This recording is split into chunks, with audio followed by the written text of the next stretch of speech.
Oi pessoal, tudo bem? Hoje eu trouxe uma curiosidade para vocês. Sabiam que na física, quando a gente faz 1 mais 1, nem sempre é 2? Pois é, isso é verdade. Por quê? Porque na física, nós temos algumas grandezas que nós podemos chamar elas de grandezas escalares e outras grandezas que nós vamos chamar de grandezas vetoriais. Uma grandeza escalar, ela tem um módulo, ou seja, um valor numérico, uma intensidade. Ela pode ter um sentido que normalmente é representado através de um sinal de mais e um sinal de menos, mas ela não tem direção, ou seja, não tem vertical, horizontal ou algum ângulo de inclinação, não tem. Isso é uma grandeza escalar. E para as grandezas escalares é bem simples, vai lá e soma mesmo, subtrai, divide, não tem mistério algum. Ou seja, alguns exemplos de grandezas escalares são massa, temperatura, temperatura tem negativo e positivo. Se eu quiser calcular a média da temperatura, de um lugar, eu somo várias temperaturas e divido pela quantidade de temperaturas que eu somei, uma média aritmética. Se eu quiser saber a massa total dos alunos de uma sala de aula, eu somo a massa de todo mundo e divido. Trabalho também é uma grandeza escalar, energia também é uma grandeza escalar, mas existem grandezas que, se a gente falar só o valor, falta informação. Por exemplo, se eu disser para vocês assim, eu vou caminhar 2 metros a partir de onde eu estou, ou de onde você está, você vai caminhar 2 metros. E aí? Onde é que você vai estar depois de 2 metros? Não sei. Porque faltou vocês me informarem em que sentido que vocês vão caminhar, em que direção vocês vão caminhar. Vocês vão para frente, vocês vão para trás, para o lado, para o outro lado. Vocês vão subir um morro, descer. É na horizontal, teoricamente, tem algum morro, um plano inclinado? Faltou informação. Então, sempre que eu perguntar alguma coisa, o que vocês se perguntarem, e sair aquela resposta depende, significa que é uma grandeza vetorial. Uma grandeza vetorial, ela tem que ter módulo, sentido e direção. Módulo é o valor numérico, como nós comentamos antes. Sentido, eu estou indo para frente, para trás, para cima, para baixo, que normalmente é representado pelo sinal de mais e menos. E normalmente a gente associa a um plano cartesiano, ao eixo x e y. Para cima, positivo. Para baixo, negativo. Para o lado direito de vocês, acho que é pro lado de cá, fica positivo x. Pro lado esquerdo, vai dar negativo x. Eixo x e y, tá? Bom, pois bem, além de ter um sentido, aí sim tem que ter direção. E aí nós podemos representar as direções mais comuns, vertical, horizontal. Então eu tenho um movimento no x ou é um movimento no eixo y? E aí? Então, nós temos que caracterizar a grandeza vetorial por completo. Módulo, valor numérico, sentido e direção. Agora, não esqueçam, para qualquer tipo de grandeza, sempre tem que ter uma unidade de medida associada. O que eu vou mostrar para vocês agora é como é que a gente faz a soma vetorial, ou uma subtração vetorial. Em outras palavras, como é que a gente encontra o vetor resultante. Ou seja, imaginem que eu tenho um vetor, 2 vetores, 3, e assim por diante. Como é que eu faço para somar todo mundo e encontrar um só como resposta? Como é que eu encontro o vetor soma, ou conhecido como vetor resultante, ou ainda o módulo de um vetor? Pois bem, se eu tenho vetores que têm a mesma direção e sentido, então nesse caso aqui eu peguei 2 canetas que estão na direção vertical e sentido apontando para cima, eu somo esses vetores. Somo. Matematicamente, se esse vetor aqui tem 2 unidades, e esse aqui tem 2 unidades, o vetor resultante terá 4 unidades vertical e apontando para cima. Continua no mesmo sentido. Se eu tivesse vetores apontando para baixo, eu somaria e eles continuariam apontando para baixo. Mas eu posso ter os vetores na mesma direção, mas em sentidos opostos. Por exemplo, um subindo e um descendo. Nesse caso, para eu somar, acontece uma subtração. Eu pego um vetor menos o outro e eu encontro o vetor resultante.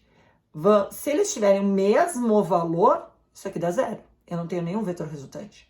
Agora, por exemplo, se esse vetor aqui tem 4 unidades E esse aqui que aponta para baixo tem 2, quanto que dá a resposta? Pois é, 4 menos 2, eu vou ter 2 unidades para cima. Então, na mesma direção que eles estavam, no sentido do vetor que tem o maior valor, o maior módulo. Em outras palavras, mesma direção e mesmo sentido, soma. Mesma direção, porém sentidos opostos, que eu posso representar assim ou assim. Considerem que a tampinha da caneta é o sentido. Eu vou fazer uma subtração.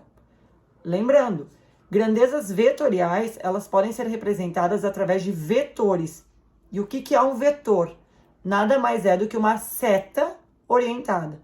É uma seta que representa para onde está acontecendo, qual é o módulo, o sentido e direção. Se eu tenho 2 unidades, a minha seta que eu vou desenhar tem que ter 2 unidades. Sejam centímetros, metros, quilômetros, eu vou representar normalmente através de uma escala. Nesse caso, eu vou usar a tampa da caneta como a flecha, a ponta da seta.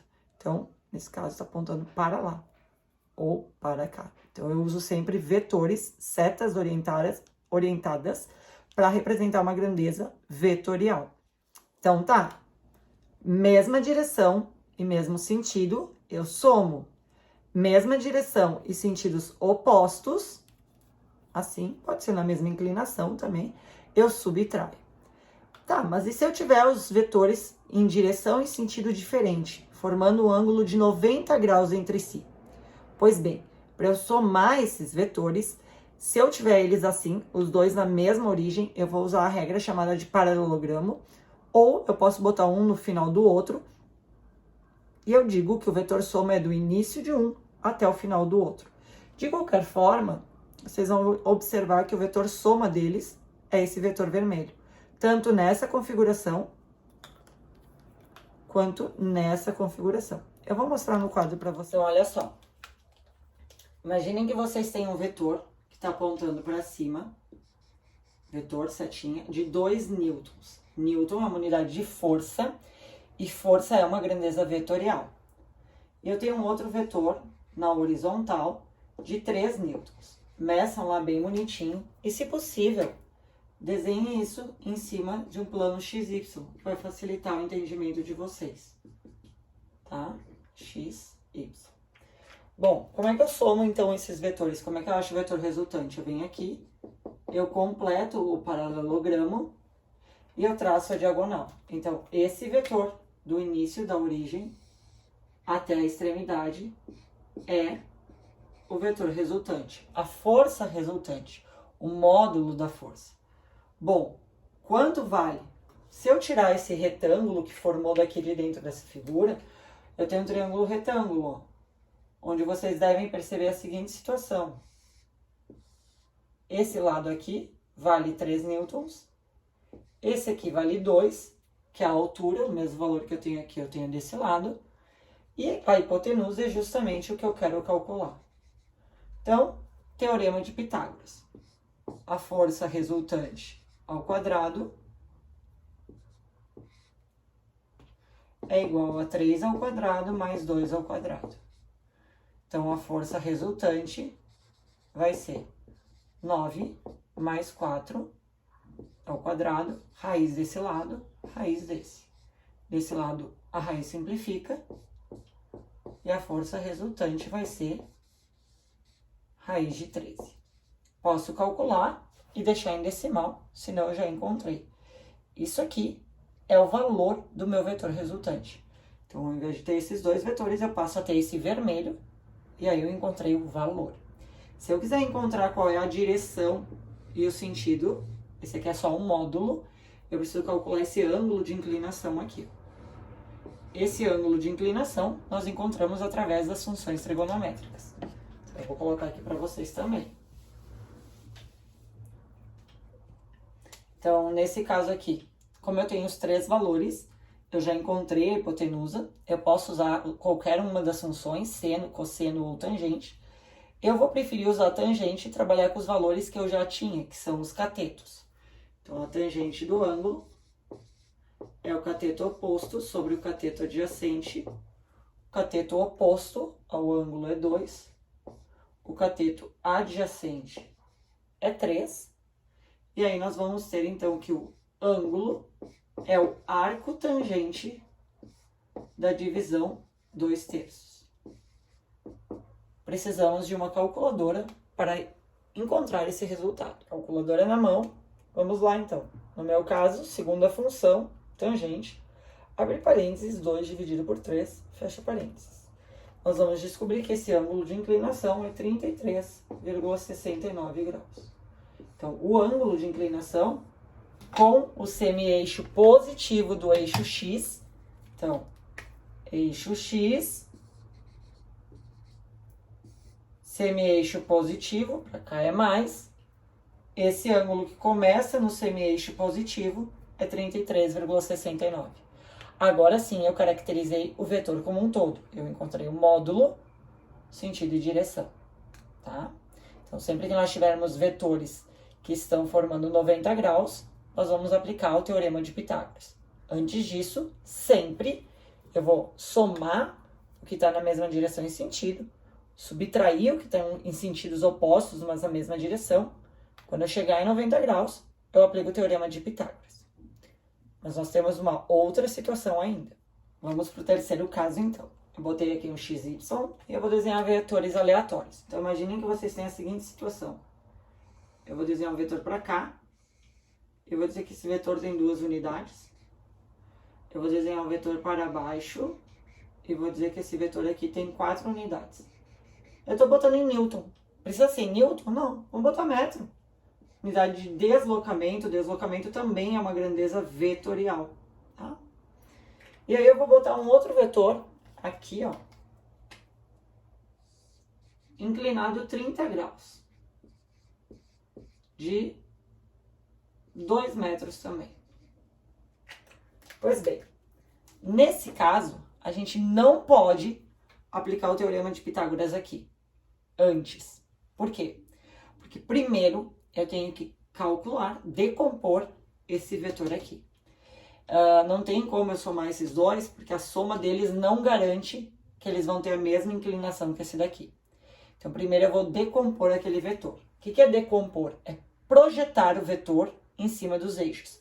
Como se eu ligasse uma lâmpada aqui em cima e eu venho aqui, ó, tuque, tuque, tuque. Esse vetor foi projetado no eixo X. Como ele é uma distância, um deslocamento, eu vou chamar ele de dx. Tuque, tuque, tuque, projeto ele no eixo Y. Eu vou chamar ele de dy. Tá, nesse momento, quando eu projetei, esse vetor azul aqui, ele não existe mais. Mas eu preciso saber quanto que vale esses vetores, o dx e o dy. Vou trabalhar com o triângulo retângulo e com as funções seno e cosseno, tá? Então, aqui nós vamos ver que o que nós queremos saber, eu vou puxar o triângulo aqui para fora, ó, tá? Esse aqui é o meu dx, ó, que é esse comprimento. A altura do triângulo é o dy. E eu tenho o ângulo de 30. E eu sei que o módulo desse vetor é 2 metros, que é a hipotenusa. Pois bem, então, olha só. Cosseno de 30 é o cateto adjacente sobre a hipotenusa. Ou seja, o cateto adjacente é o dx sobre 2. Então, se eu isolar o dx, vou até escrever de novo, ó, cosseno de 30 é dx sobre 2. Então, o valor do d no eixo x, quando eu decompus ele em x, vai ser 2 que multiplica o cosseno de 30. Vou lá na calculadora, 2 vezes cosseno de 30. E eu vou descobrir que isso aqui vai dar 1,73 aproximadamente metros. Vou fazer a mesma coisa para achar o dy. Fiz aqui do lado. O dy vai ser o seno. Seno de 30 é o cateto oposto sobre a hipotenusa. O cateto oposto é o dy, a hipotenusa também é o 2. Pela mesma lógica, o d no eixo y vai ser 2 seno de 30. Mesma coisa, vou lá na calculadora e calculo quanto é 2 seno de 30. E a gente vai descobrir que isso aqui dá 1 metro. Pois bem, então eu descobri que esse vetor aqui no x, ele vale 1,73 metros. E esse aqui, valor no y, vale 1. Tá? Eu vou redesenhar o que eu tenho agora, depois que eu fiz a decomposição.